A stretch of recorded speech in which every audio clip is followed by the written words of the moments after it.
ಮೋದಿಯಿಂದ ನಾನು phone expect ಮಾಡ್ತಾ ಇದ್ದೇನೆ. ಮೋದಿ ನನ್ನನ್ನು ಖುಷಿಗೊಳಿಸ್ಬೇಕು. ಮೋದಿ ನನ್ನನ್ನು ಖುಷಿಗೊಳಿಸ್ತಾ ಇಲ್ಲ. ಒಮ್ಮೆ ಮೋದಿ ನನ್ನನ್ನು ಖುಷಿಗೊಳಿಸ್ತಾ ಇದ್ರೆ ಭಾರತ ಅತ್ಯಂತ ಕೆಟ್ಟದಾದಂತ ಪ್ರತಿಕ್ರಿಯೆಯನ್ನ ಅಮೆರಿಕದಿಂದ ಎದುರಿಸಬೇಕಾಗತ್ತೆ ಅಂತ ಕೂಡ ಹೇಳಿದ್ರು. ಮೋದಿಯವರ ತಾಕತ್ತೇನು, ಭಾರತದ ಡಿಪ್ಲೊಮಸಿ ಏನು, ಭಾರತದ ವಿದೇಶಾಂಗ ನೀತಿ ಏನು, ಅದೆಲ್ಲವೂ ಇವತ್ತು ಜಗಜ್ಜಾಹೀರಾಯಿತು. ಮೋದಿ ಅವರು ಫೋನ್ ಮಾಡಿಲ್ಲ, ಮೋದಿ ಅವರು ನನಗೆ ಖುಷಿ ಪಡಿಸಿಲ್ಲ ಅಂತ ನಾಚಿಕೆಗೆಟ್ಟು ಲಜ್ಜೆಗೆಟ್ಟು ಟ್ರಂಪ್ ಮಾತಾಡಿದ್ರು ಕೂಡ ಮೋದಿ ಅವರು ಕವಡೆ ಕಾಸಿನ ಬೆಲೆಯನ್ನು ಕೊಟ್ಟಿಲ್ಲ. ಅಮೆರಿಕವನ್ನು ಸೋಲಿಸಿದ, ಧೃತಿಗೆಡಿಸಿದ, ಹಿಮ್ಮೆಟ್ಟಿಸಿದ ಭಾರತದ ಪ್ರಧಾನಿ ಮೋದಿಯವರ ನಾಯಕತ್ವ ಇದೆಯಲ್ಲ, ಅದು ವಿಶ್ವಗುರು, ವಿಶ್ವನಾಯಕ ಅಂತ ಮೂದಲಿಸುವ ಈ ಕಾಂಗ್ರೆಸ್ಸಿಗರಿಗೆ ಕೆನ್ನೆಗೆ ಕೆಪ್ಪೆಗೆ ಹೊಡೆದು ಹೇಳಿದಾಗಿದೆ.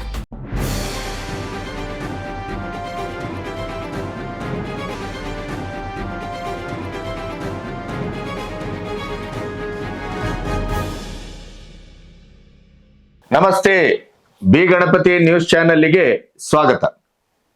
ಭಾರತ ಕೊನೆಗೂ ವಿಶ್ವದ ನೆಲದಲ್ಲಿ ತನ್ನ ಪ್ರಭುತ್ವ ಏನು, ಬದಲಾದಂತ ಭಾರತದ ಶಕ್ತಿ ಏನು ಮತ್ತು ಭಾರತ ಮನಸ್ಸು ಮಾಡಿದರೆ ಎಂಥ ಒಂದು ಸಾಧ್ಯತೆಯನ್ನು ತನ್ನ ಅಣತಿಗೆ ತಕ್ಕಾಗಿ, ತನ್ನ ಆಶಯಕ್ಕೆ ತಕ್ಕಾಗಿ, ತನ್ನ ದೇಶದ 140 ಕೋಟಿ ಜನರ ಹಿತರಕ್ಷಣೆಗೆ ಯಾವುದೇ ರೀತಿಯ ರಿಸ್ಕ್ ಅನ್ನು ತೆಗೆದುಕೊಂಡು ನಾನು ಗೆಲ್ಲಬಲ್ಲೆ ಅನ್ನುವಂತ ಒಂದು ತನ್ನ ನೀತಿ ರೀತಿ ಒಂದು ಹಠ ಏನಿತ್ತಲ್ಲ, ಅದಕ್ಕೆ ಕೊನೆಗೂ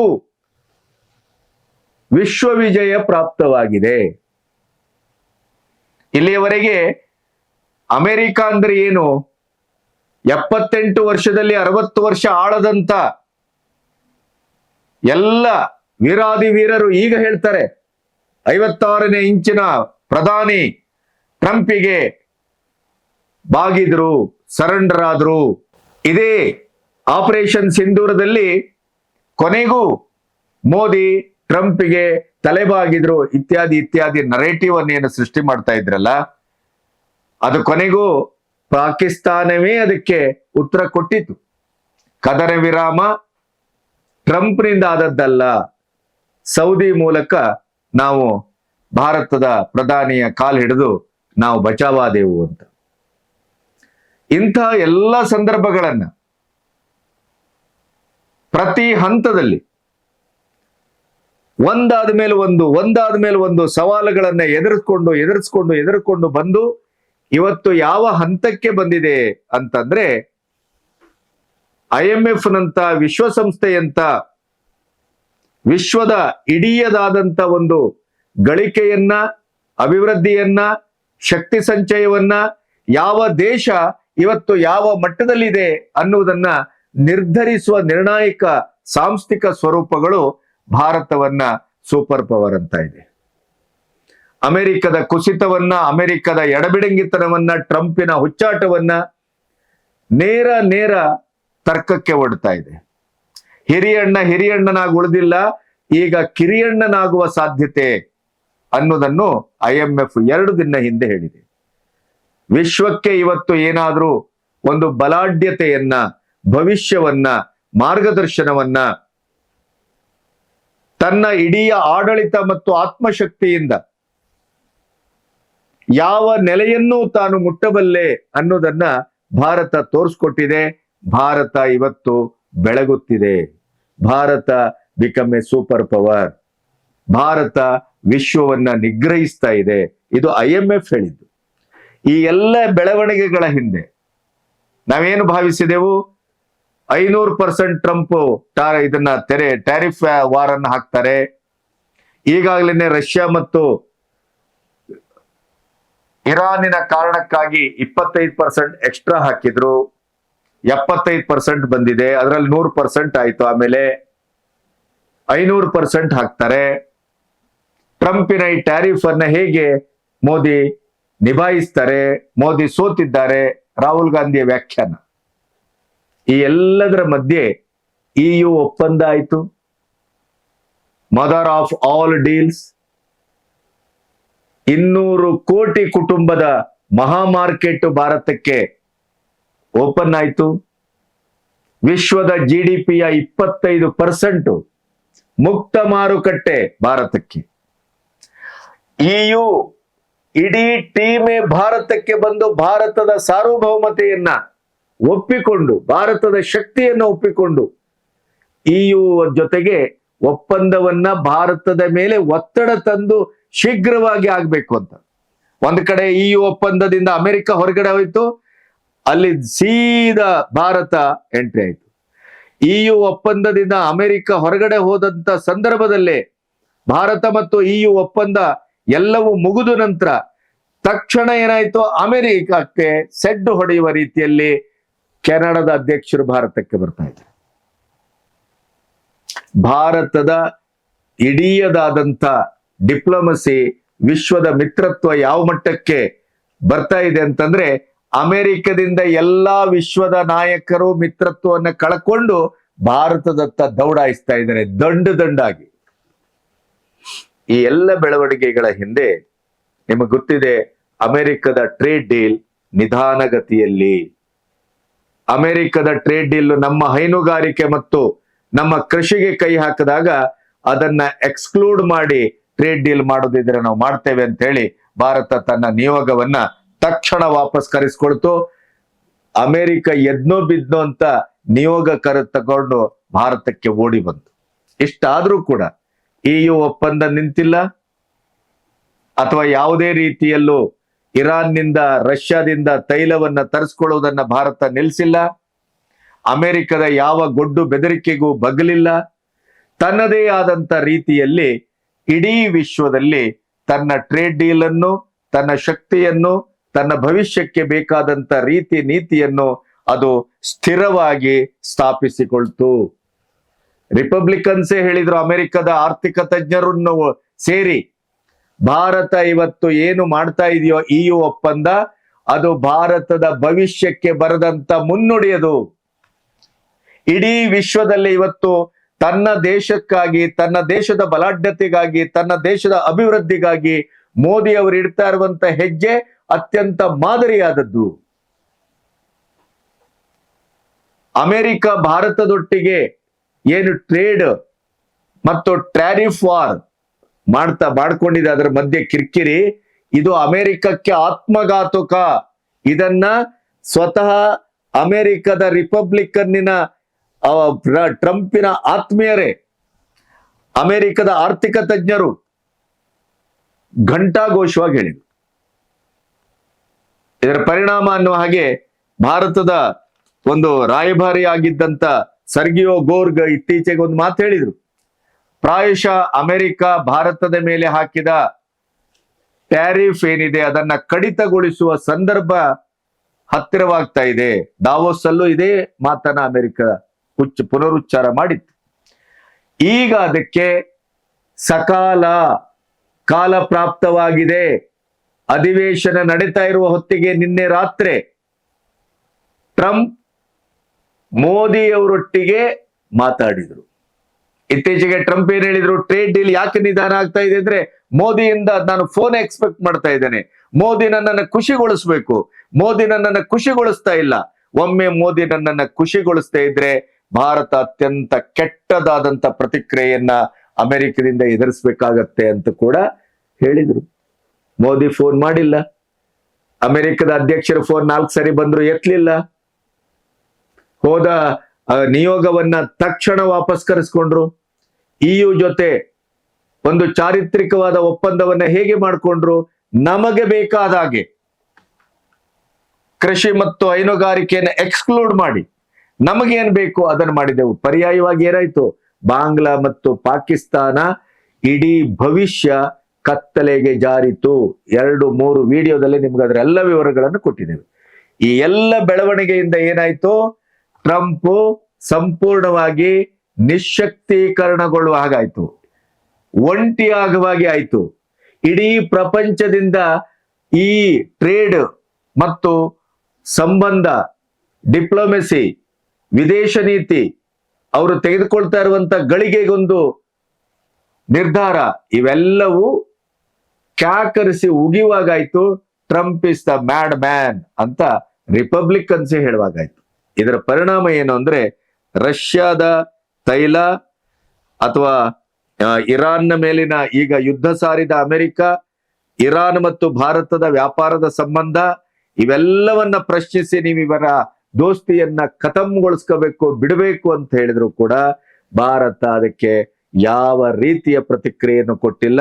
ಕೊನೆಗೂ ಹಿರಿಯಣ್ಣ ಮಂಡಿ ಊರ್ಬೇಕಾಯ್ತು, ಕೈ ಮುಗಿಬೇಕಾಯ್ತು, ಫೋನ್ ಮಾಡಬೇಕಾಯ್ತು, ಮೋದಿ ಅವರೊಟ್ಟಿಗೆ ಮಾತಾಡ್ಬೇಕಾಯ್ತು, ಟ್ರೇಡ್ ಡೀಲ್ ಅನ್ನ ಮುಗಿಸ್ಕೊಳ್ತೇವೆ ಅಂತ ಹೇಳ್ಬೇಕಾಯ್ತು. 100% ಟ್ಯಾರಿಫ್ ಅನ್ನ ನಮ್ಮ ಮೇಲೆ ಹಾಕಿದಂತ ಇದೇ ಟ್ರಂಪ್ ಎಲ್ಲ ಧಮ್ಕಿಗಳನ್ನ ಹಾಕಿ ಏನೂ ಮಾಡ್ಲಿಕ್ಕಾಗದೇನೆ ಕೊನೆಗೂ ಶರಣಾಗಿ 18%ಗೆ ಇಳಿಸ್ಬೇಕಾಯ್ತು. ಭಾರತ ಗಟ್ಟಿಯಾಗಿ ನಿಂತು ವಿಶ್ವದ ಎದುರು ಇವತ್ತು ಅಮೆರಿಕವನ್ನ ಬಗ್ಗಿಸಿದ ಮತ್ತು ಅಮೆರಿಕಗನ್ನ ತನ್ನ ನೀತಿ ರೀತಿ ತನ್ನದೇ ಆದಂತ ಆಡಳಿತಾತ್ಮಕವಾದಂತ ಗಟ್ಟಿತನಕ್ಕೆ ಈಡಾಗುವ ರೀತಿಯಲ್ಲಿ ಮಾಡಬೇಕಾಯ್ತು. ಭಾರತದ ಬಹುದೊಡ್ಡ ವಿಜಯ ಇದು, ಭಾರತದ ವಿಶ್ವ ವಿಜಯ ಇದು. ಚೈನಾವೇ ಈ ರೀತಿಯ ವರ್ತನೆಯನ್ನ ಅಮೆರಿಕದೊಟ್ಟಿಗೆ ಇವತ್ತಿನವರೆಗೂ ಮಾಡ್ಲಿಕ್ಕಾಗಿಲ್ಲ. ಚೈನಾದಷ್ಟು ನಾವಿನ್ನೂ ಪೂರ್ಣ ಪ್ರಮಾಣದ ಅಭಿವೃದ್ಧಿ ಹೊಂದಿದ ದೇಶವಾಗಿ ಇನ್ನೂ ಆಗಿಲ್ಲ. 2047 ಅದರ ಗುರಿ. ಹಾಗಾಗಿ ಮೋದಿಯವರ ತಾಕತ್ತೇನು, ಭಾರತದ ಡಿಪ್ಲೊಮಸಿ ಏನು, ಭಾರತದ ವಿದೇಶಾಂಗ ನೀತಿ ಏನು, ಅದೆಲ್ಲವೂ ಇವತ್ತು ಜಗಜ್ಜಾಹೀರಾಯಿತು. ಇಷ್ಟಾಗಿಯೂ ಕೂಡ ಕಾಂಗ್ರೆಸ್ ಎಲ್ಲೋ ಒಂದು ಕಡೆ ಟ್ರಂಪ್ಗೆ ಮೋದಿ ತಲೆಬಾಗಿದ್ದಾರೆ ಅನ್ನುವಂತ ಒಂದು ಹೇಳಿಕೆಯನ್ನ ಕೊಡ್ತಾ ಇದೆ ಅಂತ ಆದ್ರೆ ಅದಕ್ಕಿಂತ ವಿಷಾದ, ಅದಕ್ಕಿಂತ ಹೇಸಿಗೆ, ಅದಕ್ಕಿಂತ ಏನು ರಾಜಕೀಯದ ಕನಿಷ್ಠ ಮಟ್ಟದ ಒಂದು ಪ್ರಜ್ಞೆ ಇಲ್ಲದೆ ಇದ್ದಂತ ಹೇಳಿಕೆ ಅನ್ನೋದಕ್ಕೆ ಇನ್ನೇನನ್ನ ಹೇಳೋಣ ಹೇಳಿ? ವಿಷಾದ ವ್ಯಕ್ತಪಡಿಸಬಹುದು ಅವರ ಅಜ್ಞಾನಕ್ಕೆ ಮತ್ತು ಅವರ ರಾಜಕೀಯದ ಕುತ್ಸಿತ ಮನೋಭಾವಕ್ಕೆ. ಹಾಗಾದ್ರೆ ಭಾರತದ ದಿಗ್ವಿಜಯದ ಒಟ್ಟು ಮರ್ಮ ಏನು? ಇದರ ಮಧ್ಯೆ ಇನ್ನೊಂದು ಟ್ರೂತ್ ನಲ್ಲಿ ಟ್ರಂಪ್ ಅದು ಅವಸರ, ಅದು ಯಾವ ರೀತಿ ಅಂತಂದ್ರೆ ಟ್ರಂಪ್ ಯಾವೆಲ್ಲವನ್ನ ಮಾತಾಡಿದ್ದಾರೋ, ಏನೇನೆಲ್ಲ ಮಾತಾಡಿಲ್ವೋ, ಯಾವುದೆಲ್ಲ ಆಗಬೇಕೋ ಅದೆಲ್ಲದಕ್ಕಿಂತ ಮುಖ್ಯವಾಗಿ ಅವರು ತೀರ್ಪನ್ನ ಅವರ ಟ್ರೂತ್ ನಲ್ಲಿ ಅವರು ಪ್ರಕಟಿಸ್ತಾರೆ. ಅದು ಆಪರೇಷನ್ ಸಿಂಧೂರ ಇರ್ಬೋದು, ಇನ್ನೊಂದಿರ್ಬೋದು, ಹಲವಾರು ಇಂಥ ಉದಾಹರಣೆಗಳು ವಿಶ್ವದ ಎದುರು ಅನಾವರಣಗೊಂಡು ಟ್ರಂಪ್ ಬೆತ್ತಲಾದದ್ದು ಒಂದೆರಡು ಸಾರಿ ಅಲ್ಲ, 100 ಬಾರಿ ಇರ್ಬೋದು. ಅದು ಟ್ರಂಪಿನ ಭಾಷೆ, ಟ್ರಂಪಿನ ವ್ಯಕ್ತಿತ್ವ. ಅವ್ರು ಆಡುವುದೊಂದು, ಕೊನೆಗಲ್ಲಿ ಬರ್ಕೊಳ್ಳೋದೊಂದು, ಮತ್ತು ಆಗುವುದು ಇನ್ನೊಂದು. ಅವರೇ ಹೇಳ್ತಾರೆ ರಷ್ಯಾದಿಂದ ತೈಲ ಖರೀದಿಸುವುದನ್ನ ಭಾರತ ನಿಲ್ಲಿಸ್ತೇನೆ ಅಂತ ಒಪ್ಕೊಂಡಿದೆ. ವೆನಿಜುವೆಲಾದೊಟ್ಟಿಗೆ ತೈಲದ ಖರೀದಿಗೆ ಭಾರತದ ಪ್ರಧಾನಿ ಒಪ್ಪಿದ್ದಾರೆ. ಭಾರತದ ಪ್ರಧಾನಿ ನನ್ನ ಅತ್ಯಂತ ಒಂದು ಹೆಮ್ಮೆಯ ಅತ್ಯುತ್ತಮ ಸ್ನೇಹಿತ, ತಮ್ಮ ದೇಶದ ಅತ್ಯಂತ ಪ್ರಭಾವಿ ಗೌರವಾನ್ವಿತ ನಾಯಕ ಮೋದಿ ಮಾತುಕತೆ ವೇಳೆ ರಷ್ಯಾದಿಂದ ತೈಲ ಖರೀದಿಸುವುದನ್ನ ಬಗ್ಗೆ, ವೆನಿಜುವೆಲಾದಿಂದ ತೈಲವನ್ನ ಖರೀದಿಸುವ ಹೊಸ ಒಪ್ಪಂದದ ಬಗ್ಗೆ ಮಾತಾಡಿದ್ದಾರೆ ಅಂತೆಲ್ಲ ಬರ್ಕೊಂಡಿದ್ದಾರೆ. ಆದರೆ ಅವರು ಇಲ್ಲಿಯವರೆಗೆ ಬರ್ಕೊಂಡಂತ ಏನೆಲ್ಲ ಇದೆ ಸೋಷಿಯಲ್ ಮೀಡಿಯಾದಲ್ಲಿ ಅದೆಲ್ಲವೂ ಕೊನೆಗೆ ನಿಮಿಷಾರ್ಧದಲ್ಲಿ ಉಲ್ಟಾ ಹೊಡಿತಾರೆ. ಅದಕ್ಕೆ ಉದಾಹರಣೆ ನೋಡಿ, ಈಗ ನಮ್ಮಲ್ಲಿ ಏನು ರಾಯಭಾರಿ ಆಗಿದ್ದಂತ ಸರ್ಗಿಯೋ ಗೌರ್ಗ್ ಏನ್ ಹೇಳಿದ್ದಾರೆ, ಇನ್ನೂ ಯಾವುದೇ ರೀತಿಯಲ್ಲೂ ಟ್ರೇಡ್ ಡೀಲ್ ಪೂರ್ಣಗೊಂಡಿಲ್ಲ, ಮಾತುಕತೆಯ ಹಂತದಲ್ಲಿದೆ, ಚರ್ಚೆಯ ಹಂತದಲ್ಲಿದೆ, ಕೆಲವು ಟೆಕ್ನಿಕಲ್ ಪಾಯಿಂಟ್ ಇನ್ನೂ ನಿರ್ಧಾರ ಆಗ್ಬೇಕಾದದ್ದಿದೆ ಅಂತ ಹೇಳಿದ್ದಾರೆ. ಅದೇ ನಮ್ಮ ಮೋದಿ ಅವರು ಏನ್ ಹೇಳಿದ್ರು, ಟ್ಯಾರಿಫ್ ಅನ್ನ 100ರಿಂದ 18ಕ್ಕೆ ಇಳಿಸಿದ್ರ ಬಗ್ಗೆ 140 ಕೋಟಿ ಭಾರತೀಯರ ಪರವಾಗಿ ನಾನು ಅವರನ್ನ ಅಭಿನಂದಿಸ್ತೇನೆ. ವಿಶ್ವದ ಅತ್ಯಂತ ದೊಡ್ಡ ಪ್ರಜಾಪ್ರಭುತ್ವದ 2 ರಾಷ್ಟ್ರಗಳು ಒಟ್ಟಾಗಿ ಕೆಲಸ ಮಾಡಿದ್ರೆ ಆಯಾಯ ದೇಶದ ಜನರ ಬದುಕು ಮತ್ತು ಭವಿಷ್ಯಕ್ಕೆ ಅದು ಅತ್ಯಂತ ಸಹಕಾರಿಯಾಗತ್ತೆ. ಇಷ್ಟೇ ಹೇಳಿದ್ರು. ರಷ್ಯಾದಿಂದ ತೈಲ ಖರೀದಿಸೋದು ನಿಲ್ಲಿಸ್ತೇನೆ ಅಥವಾ ಇನ್ನೊಂದು ಮಾಡ್ತೇನೆ, ಮಗದೊಂದು ಮಾಡ್ತಾರೆ, ನೋ. ನಮ್ಮ ಬಿಗಿ ಪಟ್ಟೇನು ಮೊದಲಿಂದಲೂ ಕೃಷಿ ಮತ್ತು ಹೈನುಗಾರಿಕೆಯನ್ನ ಈ ಟ್ರೇಡ್ ಡೀಲ್ ಅಲ್ಲಿ ಒಳಗೊಳಿಸುವ ಹಾಗೆ ಇಲ್ಲ. ಯಾವುದೇ ಕಾರಣಕ್ಕೂ ನಮ್ಮ ರೈತರನ್ನ, ನಮ್ಮ ಅನ್ನದಾತರನ್ನ ಬಲಿ ಕೊಡುವ ಪ್ರಶ್ನೆನೇ ಇಲ್ಲ. ನಂಬರ್ 1. ಎರಡನೇದು, ಎಂತೆಂತ ಧಮಕಿಗೆ ರಷ್ಯಾದಿಂದ ತೈಲ ತರಿಸ್ಕೊಳ್ಳೋದು ಹೆದರ್ಲಿಲ್ಲ ಭಾರತ. ಒಮ್ಮೆ ಈಗ ಟ್ರಂಪ್ ಹೇಳ್ದಾಗೆ ಭಾರತದ ಪ್ರಧಾನಿ ಮಾತುಕತೆಯ ವೇಳೆ ರಷ್ಯಾದಿಂದ ತೈಲ ಖರೀದಿಸುವನ್ನು ನಿಲ್ಲಿಸಲು ಒಪ್ಪಿದ್ದಾರೆ ಅಂತೇನ ಟ್ರೂತ್ ಅಲ್ಲಿ ಬರ್ಕೊಂಡಿದಾರಲ್ಲ, ಅದು ಅನ್ಟ್ರೂತ್, ಸತ್ಯ ಅಲ್ಲ. ಅದು ಸತ್ಯವೇ ಆಗಿದ್ರೆ ಟ್ರಂಪ್ ಅವರ ಟ್ಯಾರಿಫ್, ಟ್ರಂಪ್ ಅವರ ಧಮಕಿ, ಇದೆಲ್ಲದಕ್ಕೂ ನಾವು ಗೋಣ ಹಾಕ್ಬೇಕಾಗಿತ್ತೇನೋ? ಟ್ರೇಡ್ ಡೀಲ್ ಅನ್ನ ನಾವು ಖಂಡಿತವಾಗಿ ಮುರ್ಕೊಂಡು ನಮ್ಮ ನಿಯೋಗವನ್ನ ವಾಪಸ್ ಕರ್ಸ್ಕೋಬೇಕಾಗಿತ್ತೇನೋ? ಎದ್ನೋ ಬಿದ್ನೋ ಅಂತ ಅಮೆರಿಕದ ನಿಯೋಗ ಬಂದು ಭಾರತದ ಒಟ್ಟಿಗೆ ಟ್ರೇಡ್ ಒಪ್ಪಂದಕ್ಕೆ ದೆಹಲಿಯಲ್ಲಿ ಕೂತು ಯಾಕೆ ಮಾತುಕತೆ ಮಾಡಿ ಕೈ ಮುಗಿಬೇಕಾಗಿತ್ತು? EU ಜೊತೆ ಒಪ್ಪಂದವನ್ನ ಮಾಡಿಕೊಳ್ಳುವಂತ ಒಂದು ದಾಷ್ಟ್ಯವನ್ನ ಭಾರತ ಅಮೆರಿಕದ ಪಕ್ಕಕ್ಕಿಟ್ಟು ಮಾಡಿತ್ತಲ್ಲ. ಮೋದಿ ಅವರು ಫೋನ್ ಮಾಡಿಲ್ಲ, ಮೋದಿ ಅವರು ನನಗೆ ಖುಷಿ ಪಡಿಸಿಲ್ಲ ಅಂತ ನಾಚಿಕೆಗೆಟ್ಟು ಲಜ್ಜೆಗೆಟ್ಟು ಟ್ರಂಪ್ ಮಾತಾಡಿದ್ರು ಕೂಡ ಮೋದಿ ಅವರು ಕವಡೆ ಕಾಸಿನ ಬೆಲೆಯನ್ನು ಕೊಟ್ಟಿಲ್ಲ. ನಿಮಗೆ ಗೊತ್ತಿರಲಿ, ಇಡೀ 78 ವರ್ಷದ ಇತಿಹಾಸದಲ್ಲಿ ಭಾರತ ದಾಖಲಾರ್ಹವಾಗಿ ರಷ್ಯಾದಿಂದ ತೈಲವನ್ನ ತರಿಸ್ಕೊಳ್ತಾ ಇದೆ. ಅದರ ಬಗ್ಗೆ ಯಾವುದೇ ನಿರ್ಧಾರಕ್ಕೂ ಇನ್ನುವರೆಗೆ ಬಂದಿಲ್ಲ. ಇದನ್ನ ಇಟ್ಟುಕೊಂಡು ಟ್ರಂಪ್ಗೆ ಮೋದಿ ಅವರು ತಲೆಬಾಗಿದ್ರು ಅನ್ನುವಂತ ನಿಕೃಷ್ಟ ಮತ್ತು ನಿರ್ಲಜ್ಜ ಹೇಳಿಕೆಯನ್ನ ಕೊಡುವ ಪ್ರತಿಪಕ್ಷದ ಹೇಳಿಕೆಗಳಿದೆಯಲ್ಲ, ಅದು ದೇಶ ವಿರೋಧಿ ಅಲ್ಲದೆ ಇನ್ನೊಂದು ಅಲ್ವೇ ಅಲ್ಲ ಅಂತ. ನಿಮಗೆ ಟ್ರಂಪ್ ಹೇಳಿದ್ದು, ಪಾಕಿಸ್ತಾನದ ಅಧ್ಯಕ್ಷರು ಹೇಳಿದ್ದು, ಬಾಂಗ್ಲಾ ಅಧ್ಯಕ್ಷರು ಹೇಳಿದ್ದು ತಕ್ಷಣಕ್ಕೆ ಜ್ಞಾನಕ್ಕೆ ಹೋಗ್ತದೆ, ತಕ್ಷಣಕ್ಕೆ ಪ್ರತಿಕ್ರಿಯಿಸ್ತೀರಿ, ಭಾರತದ ಇಡೀ ಇಮೇಜ್ ಅನ್ನ ಹಾಳು ಮಾಡ್ತೀರಿ. ಆದ್ರೆ ಭಾರತ ಇವತ್ತು ರೇರ್ ಅರ್ತ್ ಮಿನರಲ್ ನಿಂದ ಹಿಡಿದು ಪ್ರತಿ ಒಂದು ವಿಚಾರದಲ್ಲಿ ಅಮೆರಿಕವನ್ನ ಪಕ್ಕಕ್ಕೆ ಇಟ್ಟು ಆಯಿಲ್ ರಿಫೈನರಿ ಇಡೀ ಪ್ರಪಂಚದಲ್ಲಿ ನಾವು ನಂಬರ್ 2 ಇದ್ದೇವೆ. ಅಮೆರಿಕಕ್ಕೆ ಭುಜಕ್ಕೆ ಭುಜ ಕೊಡ್ತಾ ಇದ್ದೇವೆ. ಇನ್ನೊಂದ್ 2 ವರ್ಷ ಅಮೆರಿಕವನ್ನು ಮೀರಿಸ್ತೇವೆ. ಕಾರಣ ಏನು? ನಾವು ಕಡಿಮೆ ದರದಲ್ಲಿ ತೈಲವನ್ನ ರಷ್ಯಾದಿಂದ ತರಿಸ್ಕೊಂಡಿದ್ದು. ಬರೀ ಸುಮ್ಮನೆ ಟ್ರಂಪ್ ಮೋದಿ ಅವರಿಗೆ ಫೋನ್ ಮಾಡೋದಿಲ್ಲ, ತನ್ನ ಆಪ್ತ ಸ್ನೇಹಿತ ಅಂತ ಹೇಳುದಿಲ್ಲ, ಜಗತ್ತಿನ ಪ್ರಬಲ ನಾಯಕ ಮೋದಿ ಅಂತ ಹೇಳುದಿಲ್ಲ. ಅಂಡಿಗೆ ಬೆಂಕಿ ಕೊಟ್ಟಿದ್ದಾರೆ ಮೋದಿ. ನೀನು ಹಿರಿಯಣ್ಣ ಆದ್ರೆ, ನಿನ್ನ ಅಧಿಕ ಪ್ರಸಂಗ ಇದ್ರೆ ನಿನ್ನ ದೇಶದಲ್ಲಿ ಇಟ್ಕೋ, ವಿ ಡೋಂಟ್ ಕೇರ್, ನಮಗೆ ಬೇಕಾದ್ದನ್ನ ನಾವು ಮಾಡ್ಕೊಳ್ತೇವೆ. ಇವತ್ತು ಯುದ್ಧ ವಿರಾಮವನ್ನ ಮಾಡಿದ್ದು ಆಪರೇಷನ್ ಸಿಂಧೂರದಲ್ಲಿ ಟ್ರಂಪ್ ಹೇಳಿದ್ದನ್ನ ಕೇಳ್ತಾರೆ ಮೋದಿ, ಟ್ರಂಪಿಗೆ ತಲೆಬಾಗ್ತಾ ಇದ್ದಾರೆ ಹಾಗೆ ಹೀಗೆ ಅಂತ ರಾಹುಲ್ ಗಾಂಧಿ ಹೇಳ್ತಾರಲ್ಲ. 26/11 ನಲ್ಲಿ ಏನಾಯ್ತು? ಇದೇ ವಿತ್ತ ಮಂತ್ರಿ ಚಿದಂಬರಂ ಹೇಳಿದ್ದು ನಿಮ್ಮವರೇ. ಅಮೆರಿಕ ಅಧ್ಯಕ್ಷರ ಒಂದು ಕಾಲಿಗೆ ಮಣಿದಂತ ದೇಶದ ಪ್ರಧಾನಿ ಮನಮೋಹನ್ ಸಿಂಗ್, ಇಡೀ ದೇಶದ ಸೈನ್ಯ ತನ್ನ ಮೇಲೆ ನಡೆದಂತ ಆ ಭೀಕರ ದಾಳಿಯನ್ನ, ಮಾರಣ ಹೋಮವನ್ನ ಪ್ರತಿಕಾರಾತ್ಮಕವಾಗಿ ಪಾಕಿಸ್ತಾನದ ಮೇಲೆ ತೀರಿಸ್ಕೊಳ್ಬೇಕು ಅಂತ ಹೊರಟಾಗ ತಡೆದದ್ಯಾರು? ಭಾರತದ ಪ್ರಧಾನಿ ಮನಮೋಹನ್ ಸಿಂಗ್. ಅವರನ್ನು ತಡೆದದ್ಯಾರು?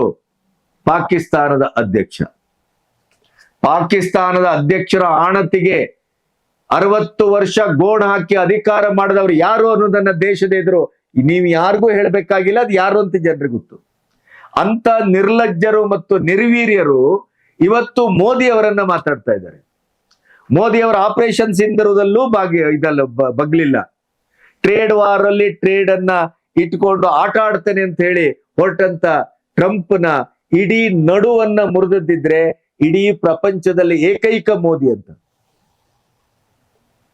100 ಅಲ್ಲ 500 ಟ್ಯಾರಿಫ್ ಹಾಕಿ ನಾವು ಕೇರೆ ಮಾಡೋದಿಲ್ಲ ಅಂತ ಹೇಳಿದ್ರು. ಯಾವಾಗ EU ಒಟ್ಟಿಗೆ ಒಪ್ಪಂದ ಆಯ್ತೋ, ಕೆನಡಾದ ಅಧ್ಯಕ್ಷರು ಇಲ್ಲಿ ಭಾರತಕ್ಕೆ ಬರ್ತಾ ಇದ್ದಾರಲ್ಲ, ಅದು ರಷ್ಯಾದಿಂದ ತೈಲ ತರಿಸೋದನ್ನ ಕಿಂಚಿತ್ತು ನಿಲ್ಲಿಸಿಲ್ಲ. ಪಾಕಿಸ್ತಾನ ಬಾಂಗ್ಲಕ್ಕೆ ಯಾವ ರೀತಿ ಶಾಶ್ವತವಾಗಿ ಪೆಟ್ಟು ಕೊಡ್ಬೇಕೋ, ಅನ್ನದ ಬಟ್ಲಿಗೆ ಕಲ್ಲು ಹಾಕುವ ಕೆಲಸ ಮಾಡಬೇಕೋ ಅದನ್ನ ಅತ್ಯಂತ ಬಲಿಷ್ಠವಾಗಿ ಓಪನ್ ಆಗಿ ಮಾಡಿದ್ರು ಮೋದಿ. ಒಂದು ಕಡೆ ವಾಟರ್ ವಾರು, ಇನ್ನೊಂದು ಕಡೆ ಬಟ್ಟೆ ವಾರು. ಬಾಂಗ್ಲಕ್ಕೆ ಪಾಕಿಸ್ತಾನಕ್ಕೆ ಏಕಗಂಟಿನಲ್ಲಿ ಒಂದೇ ಕಲ್ಲಿನಲ್ಲಿ ಬಾಂಗ್ಲವನ್ನು ಪಾಕಿಸ್ತಾನವನ್ನು ಟ್ರಂಪ್ ಅನ್ನು ಹೊಡೆದಂತ ಕೀರ್ತಿ ಇದ್ರೆ ಅದು ಮೋದಿ. ಇದು ವಿಜಯ ಅಲ್ವಾ? ಇದು ಸ್ವಾಭಿಮಾನ ಅಲ್ವಾ? ಇದು ಭಾರತದ ಹೆಗ್ಗಳಿಕೆ ಅಲ್ವಾ? IMF ಗೆ, ವಿಶ್ವ ಸಂಸ್ಥೆಗೆ, ಪಾಶ್ಚಿಮಾತ್ಯದ ಎಲ್ಲ ಆರ್ಥಿಕ ತಜ್ಞರಿಗೆ, ವಿಶ್ವ ನಾಯಕರು ಇವತ್ತು ಭಾರತದತ್ತ ದಂಡೆತ್ತು ಬರ್ತಾ ಇದ್ದಾರೆ. ಅವರೆಲ್ಲರಿಗೂ ಅರ್ಥ ಆಗುತ್ತೆ ಭಾರತದ ಶಕ್ತಿ ಏನು ಅಂತ. ನನಗೆ ಫೋನ್ ಮಾಡಿಲ್ಲ, ನನಗೆ ಖುಷಿ ಪಡಿಸಿಲ್ಲ ಅಂತ ಹೇಳ್ತಾ ಇದ್ದು ಕೂತಿದ್ದಂತ ಟ್ರಂಪ್ ಈಗ ಅವರೇ ಫೋನ್ ಮಾಡ್ವಿ ಮೋದಿ ಅವರೊಟ್ಟಿಗೆ ಮಾತಾಡದಲ್ದೇನೆ ಮೋದಿ ಅವರು ಕೇಳುವ ಮೊದಲೇ ಈ 18%ಗೆ ತೆರಿಗೆಯನ್ನ ಇಳಿಸುವ ಕೆಲಸವನ್ನ ಮಾಡಿದ್ರಲ್ಲ, ಇದಕ್ಕಿಂತ ದೊಡ್ಡ ವಿಜಯ ಇನ್ನೇನಿದೆ? ನಿಮ್ಮಿಂದ ಆಗಿತ್ತೇನು? ಯುದ್ಧ ಶಸ್ತ್ರಾಸ್ತ್ರಗಳಿಂದ ಹಿಡಿದು ಎಲ್ಲ ತಂತ್ರಜ್ಞಾನಕ್ಕೆ ಬೇಕಾದಂತ ಮೆಟೀರಿಯಲ್ಸ್ ಇಂದ ಹಿಡಿದು ಪ್ರತಿ ಒಂದಕ್ಕೂ ಅಮೆರಿಕಕ್ಕೆ ಬೇಡ್ತಾ ಇದ್ದದ್ದು 60 ವರ್ಷದ ನಿಮ್ಮ ಆಡಳಿತ. ಇವತ್ತು ಪ್ರತಿಯೊಂದನ್ನು make in India, Atmanirbhar Bharat, ನಾವೇ ನಮ್ಮದನ್ನ ತಯಾರಿಸ್ಕೊಳ್ತಾ ಇದ್ದೇವೆ, ಯಾವ್ರ ಮೇಲೂ ಅವಲಂಬನೆ ಇಲ್ಲ, ಇನ್ಕ್ಲೂಡಿಂಗ್ ರೇರ್ ಅರ್ತ್ ಮಿನರಲ್. ಚೈನಾವನ್ನ ಬಿಟ್ರೆ ಮುಂದಿನ ದಿನಗಳಲ್ಲಿ ಭಾರತವೇ ಅದರ ಸರ್ವಾಧಿಕಾರವನ್ನ ತೆಗೆದುಕೊಳ್ಳುವಷ್ಟು ನಮ್ಮಲ್ಲಿ ಅದರ ಬಗ್ಗೆ ಇನ್ಫ್ರಾಸ್ಟ್ರಕ್ಚರ್ ರೆಡಿ ಇದೆ. ಅಮೆರಿಕ ಮತ್ತು ಚೈನಾ ಎರಡೇ ದೇಶಗಳಾಗಿದ್ದು ಇಲ್ಲಿಯವರೆಗೆ. ಇಡೀ ತಂತ್ರಜ್ಞಾನದ ನಭೋಮಂಡಲಕ್ಕೆ ಊರ್ಧ್ವಮುಖಿಯಾಗಿ ಭವಿಷ್ಯದಲ್ಲಿ ಅದನ್ನ ಕಟ್ಟಬೇಕು ಅಂತ ಆದ್ರೆ ರೇರ್ ಅರ್ತ್ ಮಿನರಲ್ ಅದರ ಬೇಸಿಕ್, ಅದನ್ನು ಕೂಡ ನಾವು ಮಾಡಿಟ್ಕೊಂಡಿದ್ದೇವೆ. ಇನ್ನು ತೈಲದ ವಿಷಯ, ತೈಲ ಭಾರತದ ಭವಿಷ್ಯದಲ್ಲಿ ಒಂದೊಮ್ಮೆ ಪರಕೀಯರಿಂದ ತೈಲ ಖರೀದಿಸುವ ಒಂದು ಪ್ರಮಾಣ ಬದ್ಧತೆಗೆ ಕೊರತೆ ಆದರೂ ಕೂಡ ನಮ್ಮ ಕಾಲ ಮೇಲೆ ನಾವು ನಿಂತು ನಮ್ಮ ದೇಶದ ನಿಕ್ಷೇಪವನ್ನೇ ನಾವು ತೆಗೆದು ಕೂಡ ಬದುಕಬಲ್ಲೆವು ಅನ್ನೋದನ್ನ ಅದಕ್ಕೆ ಸಾಧ್ಯತೆಗಳನ್ನು ಮಾಡಿಡಲಾಗಿದೆ.